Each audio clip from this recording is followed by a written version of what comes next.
Be strong.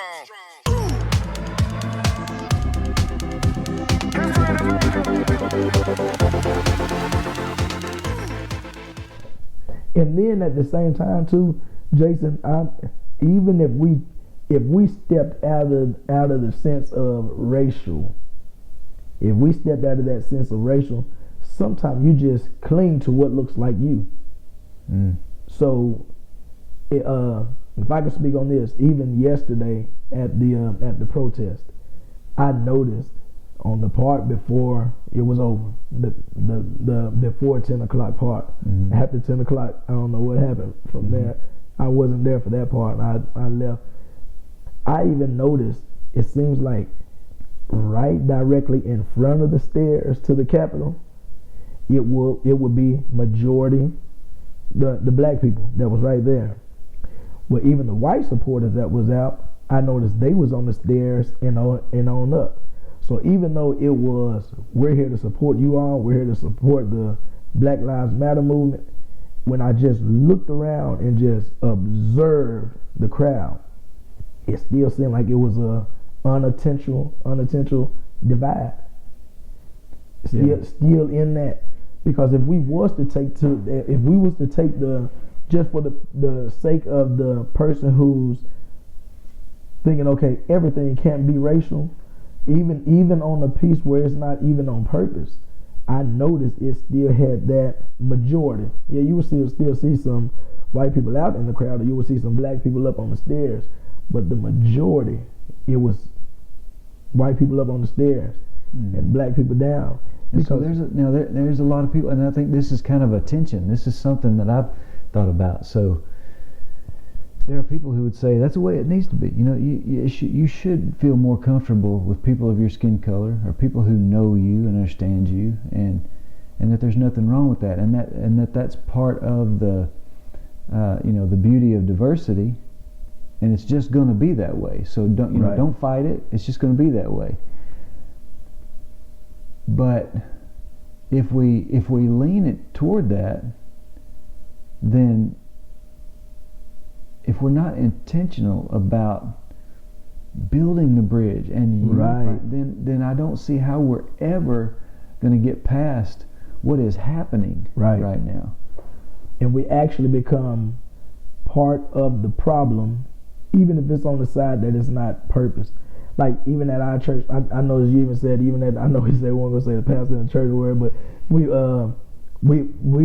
see. I actually have a few Caucasians that come to our church. At yours, I think you have quite a few blacks that comes there. However, one of the conversation pieces that I had earlier today, when you walked in, I don't know if I want to say his name, but you know I'm talking about this morning when we were talking. We were even talking from the piece that, man, I love coming. I just don't know that type of worship because I don't know the songs you all said. But this is the thing. In a conversation of understanding, he actually said, I don't know all the songs and how they go, but I'm still a big fan of Jesus Keeps Me Near the Cross and How Great Thou Art. But what he didn't know was, I have an old soul. I actually tell some of our musicians sometimes, hey, let's do some of those old songs, even if we have to make the beat or change that part a little bit more. So let's combine two age groups for reasons like that. And then at the same time, we may not be used to how you may worship. So you find yourself in I'm trying to grab the word I'm looking for. You're there to support. You love church, but it's still a unofficial, uncomfortable position. Like, I feel like all eyes on me. I had a student that wanted to come down church and said, but hey, I'm going to be the only white girl in there. I said, man, just come. And you know. Yeah. So, well, but that's the same thing that I've been in churches that it doesn't matter whether it's predominantly black or predominantly white. Right. If you're in a different church, you're in a different church. Man. Right. I mean, just every church has its own personality. Right. Its own different pastors just do things different. I mean, even within this. Hey, but let it be known he preached with soul. He can't. hey, let it be known I get a little fired up. Yeah. But that's just the nature of it. You're gonna have different, and so and that's beautiful to see different things. But Tell me. You hit a word just before we go further. Yeah. You hit a phrase, if I could say, that I liked a little while ago. You said the beauty and diversity. I think that's what you said. Mm-hmm. I can't stand misquoting people's words, but I think you said the beauty and diversity. Mm-hmm. And with that being said, I think there is a comfortable piece to where we have to be comfortable in who we are. And with that being said, there has to be a respect and a beauty in diversity. Because, man, let me tell you something. I've seen how, if I could just grab this, even how you all do worship, it's an aspect of it I like. Mm-hmm. But then I know how we do worship. Now, the thing on being mature is there is a common denominator on making sure that all praises are to God. Yeah, right. So it's like, regardless of how, if I go to Memphis, I go straight down 40. Mm-hmm. Some people may want to sightsee on 70 or something like that, but the common goal is, now what sights are they going to see on 70? I don't know. Corn, rice. Yeah, cornfields and whatnot, man. Just enjoy the peaceful ride. It is pretty though. But I'm like you, and I think you shared this once before. I really honestly love seeing different aspects of worship. I really do. Yeah. Honestly, man, I really believe it just to see the different ways people do it, or hear some of the different songs and whatnot. Yeah. Man, I love it. Now, don't get it wrong. I still love what we call church. Yes. Okay. All right. So right there. All right. Now we're gonna start diving in here a little bit. Let's dive. Okay, because there's some. Now, if I say that, how does that make you feel? Honest to goodness, I love it.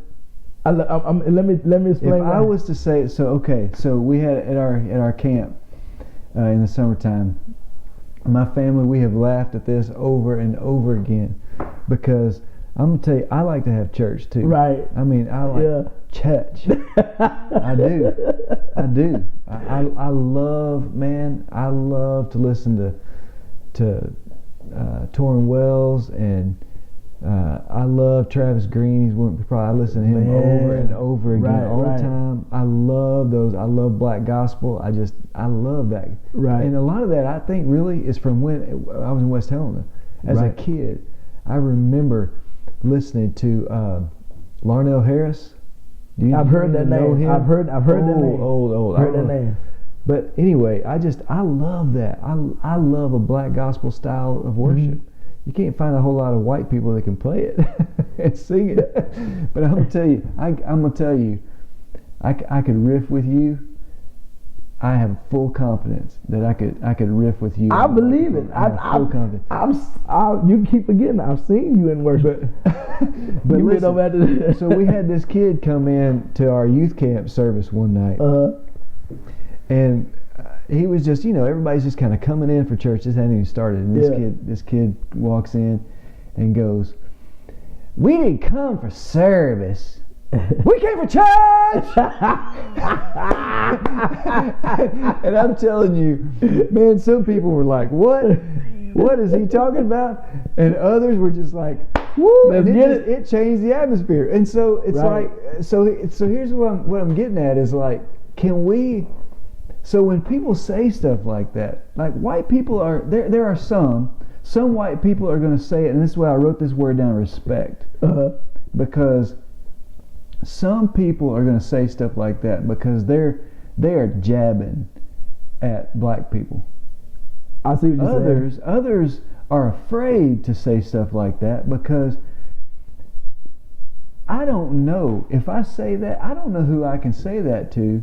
Right. Where it's going to be offensive, right? Or if somebody I totally understand. So there's some of that I think kind of keeps us from being able to just be together.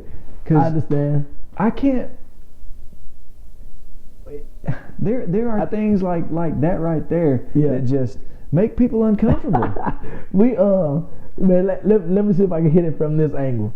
again, there's a certain position. If you, I don't want to say his name on here. Maybe when we edit the tape, we can add it later on. But remember, I was telling you about the man that works at the school. Yeah.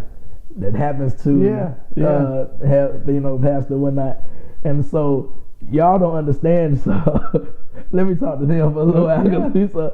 So we had this joke on Mondays. If I'm not teaching at church on Mondays, if it's a churchy service, my voice is hoarse on Mondays. And so you can typically, people who know me know you preached yesterday. You hollered yesterday. And I'm like, you know it. And so a Caucasian counterpart of mine, I noticed every Monday his voice was hoarse. And like I said, I don't say his name. We'll say it on the editing. And I in his position or whatnot. Sometimes you just know who you can kind of joke with or go there with. And we were talking one day, and I've always kind of heard about how they do service. And so it was one day I saw him in the parking lot, and I said, "Hey, so and so, hey, I notice every Monday your voice is hoarse. You got a black man in your voice, don't you?" I heard about how you preach. He fell out laughing. And this is what he said. This is how I knew I could kind of joke with him like that. He said, "I did feel churchy. I did feel churchy." So sometimes you kind of know, and that a lot of that too, Jason, is off relationship. I think you and I can joke like that, and me personally, I would not be offended. Versus if a total stranger came up to me, but man, it is a man on Facebook, Pastor Jacob or something. I forget who. I don't even know what city in. When I tell you, it's soul to the heart. Pentecost, he travels around, got his own band, and I thought I tagged you in one of his posts one time. I love that kind of church. I never will forget. We went to the. Now I can't say this, but we went to the Pentecostal church off 40. Man, and when I tell you they have CHUCH church in there, they had, and I mean. And when the guy came up to the mic, I heard it in his voice. "Come on and tell your neighbor."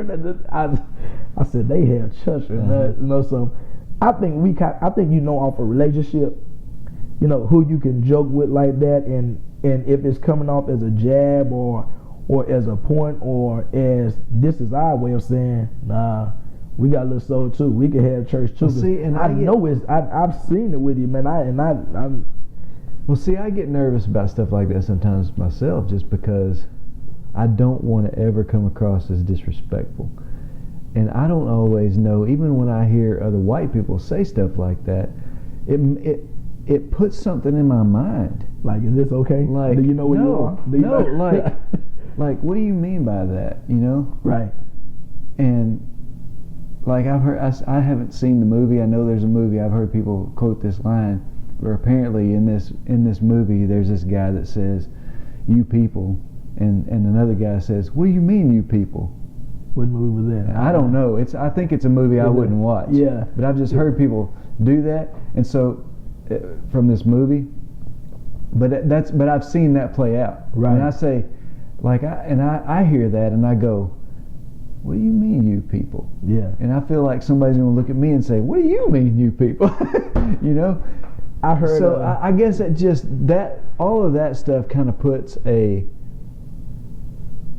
tension, right? Because I know there's some people that I can joke with, but I don't. I recognize so much the big picture of all this racial stuff, right? And it's like, is it even worth the joke to me if it means that white person thinks it's okay to make fun of black people, right, or if it makes somebody else think Pastor is okay with that, or Jason is, what's he saying? Because I can't in my church I can't do that. Right. I am fighting since I came to Lone Oak. I have when I began to recognize this, how open the racial tension is in Lone Oak. To me, it feels that way to me anyway, because I've heard more people in Lone Oak black people say they've been mistreated in Lone Oak than I've probably ever heard in my life before I came here. Yeah. Personally. And so I fight so hard. I want to have a diverse church. I feel like it is a kingdom thing. We need it. I feel like I have a burden for it. I pray for it. I've even told black people in our community who don't if they don't attend church anywhere, I need you in my church. Yeah. And I'll tell them one reason is because you are black. Now what do you mean when you now, because to some that would mean like, okay, targeting for numbers. I know. So how is that conversation that you can, when you go to them, say, I need you here for that reason? How do they feel knowing he just want me because I'm black? I'm another number. Or I know. You know what I tell them? I say, listen, I know I'm taking a risk here, man. Or lady. I say, I know I'm taking a risk here, and I hope you'll hear where I'm coming from. I want you to know that you are welcome in our church, and that we want diversity in our church, and we need you because the kingdom of God is not racial. I think that second way was a little lighter than first. At first I thought you meant you really go like to him and say, hey, I need some black people. Black. No, I know. No, but I do say, here's the way I approach that if I don't intentionally invite you, you might automatically look at me and say, that's a white pastor. He probably pastors a white church. Yeah. And they might not know what to do if I came there. And so I want to have intentional conversations to communicate that, look, I'm not saying this, but and some people I go so far as to even say, I'm not trying to say, you're going to be our token black person. Yeah. What's the word I'm looking for? And what's the word I'm looking for in career? No, not profiling. What is it when you need that black person and you just need a white? What is the word I'm looking for? Yeah, I know what you're talking about. I didn't know if anybody ever took it like, and y'all, I cannot think of the word. Man, I know like certain colleges. If we was Facebook Live, I could say somebody text me that word or whatever. Where colleges have to have like a certain number of scholarships that they designate for Native Americans, African Americans, all that stuff. Yeah, I know what you're talking about. But I see, and me as a pastor, because, and this is what people have to understand. Whereas you was talking to somebody who wasn't a pastor, or on staff as a preacher or a pastor on staff, they would be like, wait, what?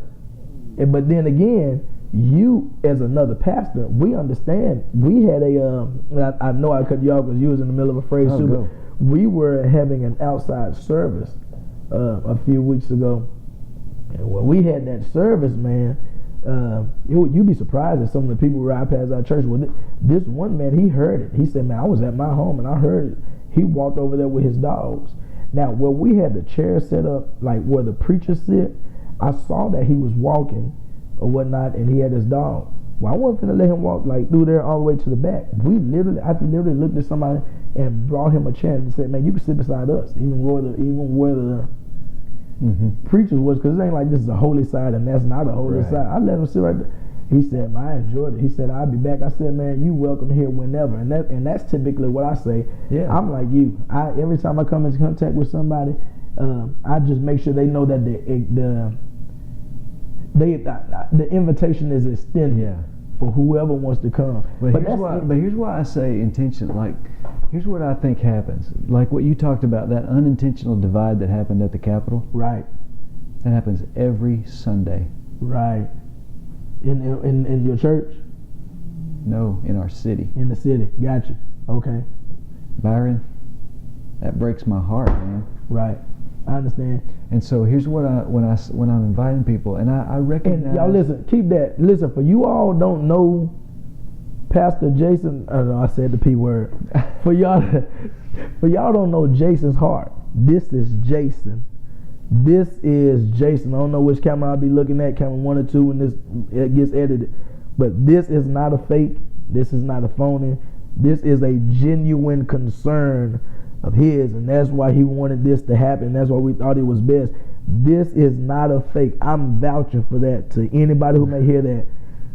This is a genuine concern from his heart, and we literally see this. I just had to make sure that people knew, that ones who don't know us know this is a genuine concern from Jason Dorsey. His whole family is respectful, and the whole family is respectful. I appreciate that, man. I appreciate that. I love you, man. Love you back, man. Man, it breaks my heart, and but I feel like because it's unintentional, that I realize that beauty and diversity. And I realize that it doesn't matter. I mean, even among black churches, there's not just one black church, predominantly black church. And I don't say that in a say that it should be, that there should be a separation between black churches and white churches. I'm just saying that the truth is there's multiple churches that are predominantly black, right, and there's multiple churches that are predominantly white, and that happens unintentionally, I think, for the most part. But I can tell you, in Lone Oak, man, I've had people tell me, multiple people tell me, they were not welcome in a white church. Yeah. And so that not only grieves me, that angers me. That works against the gospel of Jesus the kingdom. Christ. It does, exactly. That's sinful. It's damaging. It's damaging to me as a believer. It's damaging to the mission that I'm on, as to make sure that every person knows that Jesus loves them and that they're welcome in the kingdom. And so that's why I am willing to take the risk to tell a person, and just to be open about it. I'm willing to take the risk. Look, you're not in my church now, so I want you to know that you're welcome, and that we want you, that we want to be a diverse church. And I'm not saying we need you because you're black, but I am saying we need you. We need you. We need, and not we, but for the kingdom's sake. Yes. For the kingdom's sake. Yes. Do you think, now I have to say the P word here just for this set of viewers that may be looking. So do you think us as pastors, I had to say it this one time, do you think we do ourselves an injustice making sure that worship service is synchronized a set way all the time, typically for our general audience? Do you think we are doing ourselves, do you think we're doing the kingdom an injustice in doing that? I need to ask a different way. What do you mean? What do you mean synchronized? We're synced up where every Sunday when we start at 10:30, this is what we know we're going to get. Oh, okay. So we only do songs that's churchy, or we only do songs that or with, I don't know what word that we would use for to let people know we was talking about the white church, but I don't know. So do you think we'll do on ourselves an injustice each service on only doing service a set way for our general service, or should we at least know different songs? We should, but it's like I said before. I mean, musicians and singers, they have to be themselves, right? And so it's like, just like me as a preacher, you as a preacher. I mean, you're Byron. Doesn't matter which microphone you're holding. Right. You're Byron, and that's the way I am. I'm Jason. Yeah, because I came to his church one day and I was old school Baptist. I felt the clothes. I